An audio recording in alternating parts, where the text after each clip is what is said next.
Lettre à Philémon. Paul, en prison pour avoir servi Jésus-Christ et le frère Timothée, à Philémon, notre cher ami et collaborateur, ainsi qu'à Appia, notre sœur, Archippe, notre compagnon d'armes, et l'Église qui s'assemble dans ta maison. La grâce et la paix vous soient données par Dieu notre Père et par le Seigneur Jésus-Christ. Je ne cesse d'intercéder pour toi, cher frère, car ton souvenir se présente à moi chaque fois que je prie. Je remercie Dieu, car j'entends parler de ton amour pour le Seigneur Jésus et pour tous les chrétiens, ainsi que de ta foi vivante et loyale. Je demande à Dieu que cette foi qui nous est commune continue à se montrer efficace en toi, qu'elle porte des fruits en t'inspirant des actes de générosité et qu'elle se communique à d'autres. Que tu puisses reconnaître et apprécier de mieux en mieux les bénédictions qui sont les nôtres en Christ et comprendre pleinement le bonheur que nous avons à marcher avec lui. Oui, j'ai éprouvé une grande joie en apprenant comment tu mettais ton amour en pratique. On m'a raconté en effet, mon frère, que tu as reconforté le cœur des autres chrétiens. Ces nouvelles sont pour moi une grande consolation. J'aurai à présent une requête à t'adresser. En tant que serviteur de Christ et de la communion avec lui, je pourrais bien certes te donner des ordres en usant de l'autorité que Christ m'a conférée.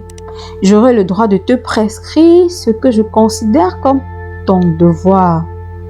Mais en pensant aux liens d'affection qui nous unissent, je préfère en appeler à ton amour et t'adresser une demande à mon nom personnel.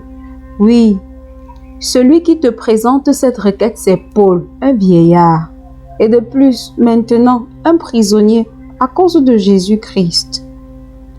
Je viens te prier en faveur de mon enfant. Oui, ici dans cette prison, je suis devenu le père spirituel d'Onésime.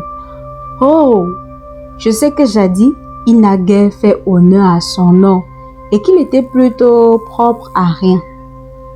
Mais aujourd'hui, il a bien changé.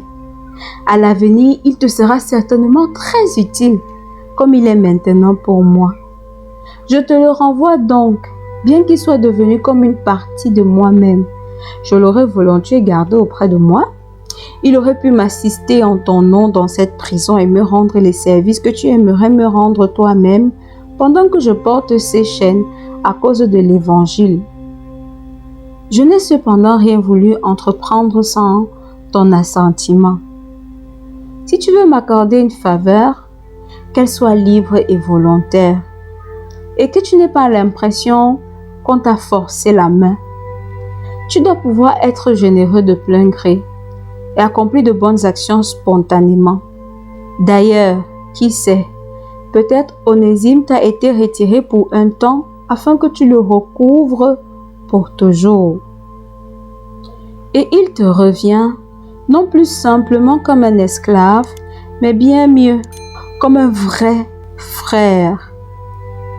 Pour moi, en tout cas, il est devenu un frère très cher.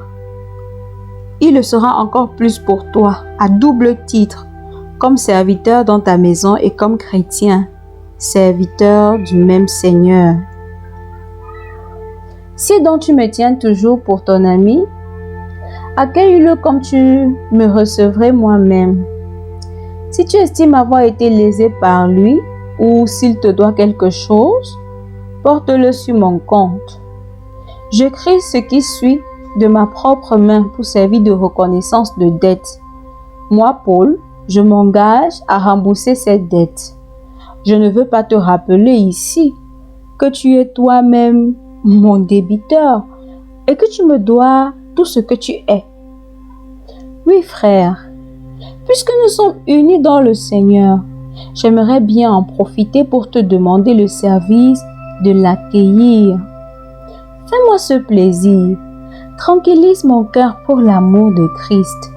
Je t'adresse cette lettre dans la ferme conviction que tu répondras à mes désirs. J'ai pleine confiance en ta docilité.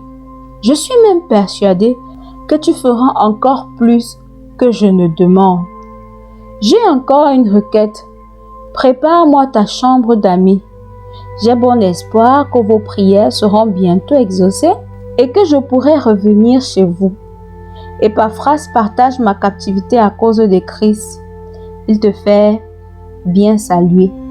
Tu as aussi les salutations de Marc, d'Aristarque, de Démas et de Luc, mes collaborateurs. Je prie Jésus-Christ, le Seigneur, de vous accorder sa grâce pour qu'elle vivifie votre esprit